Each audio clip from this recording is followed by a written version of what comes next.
gudoomiye ku-xigeenka dhanka arrimaha bulshada maamulka gobolka Hiiraan Sheekh Xuseen Cismaan Cali oo muddooyinka ugu dambeeyay socdaal shaqo ku tagay xerooyinka barakacyaasha ee ku yaala duuleedka magaalada Beledweyne sida uu ogaado xaaladda ay ku sugan yihiin dadka barakacyaasha ayaa hay'adaha ka howlgala magaalada Beledweyne ee xarunta gobolka Hiiraan ku dhaliilay waxqabad la'aan wuxuuna sheegay in aan la aqbali doonin in shahaado aqoonsi ah laga qaato maamulka gobolka Hiiraan ee kan degmada Beledweyne wax samafalna aan loo qabanin dadka barakacyaasha ee ku sugan gudaha magaalada Beledweyne. Sheekh Xuseen Cismaan Cali oo la hadlay TV-ga SBC xafiiskiisa gobolka Hiiraan ayaa yiri samafalka aan ka faa'iideysana fursadaan SBC iyo idaacadaha kaleba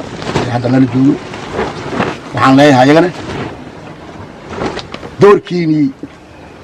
mar hore la rabay in tabaabashaysan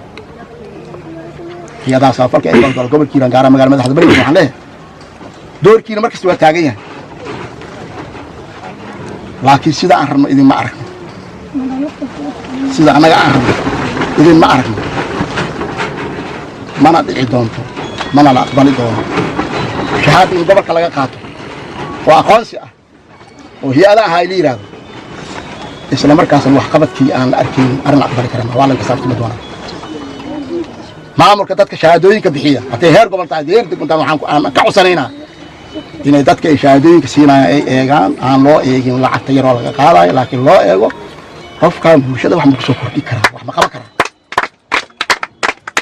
muhiimadda taas waa qofkan bulshada wax ma u qaban karaa wax ma soo kordhi karaa hatta yaan lacag lagu xirin wax qabadkiisa daba hala fiirin maxaa qabanaya la yiraahdo qof boqol hay'adooda meesha joog gobolkeena saan u yaala boqol hay'adooda meesha ka shaqeyso gobolkeena sidaas u yaala marba walaxana daalan dhicina gobolkiina gobol aad u weyn waa dad badan shacbi weyn shacbi balaarna degan marka sabab dhibaa imaana haday hay'adahaas la control lahay la fiiri lahay wax qabkooda la fiiri lahay waxaan aaminsanahay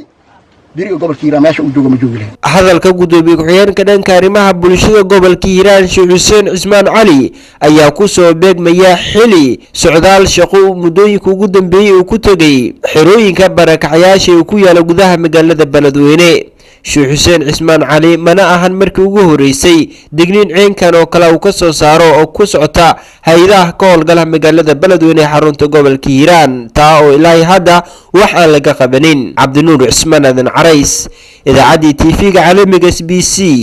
magaalada Beledweyne.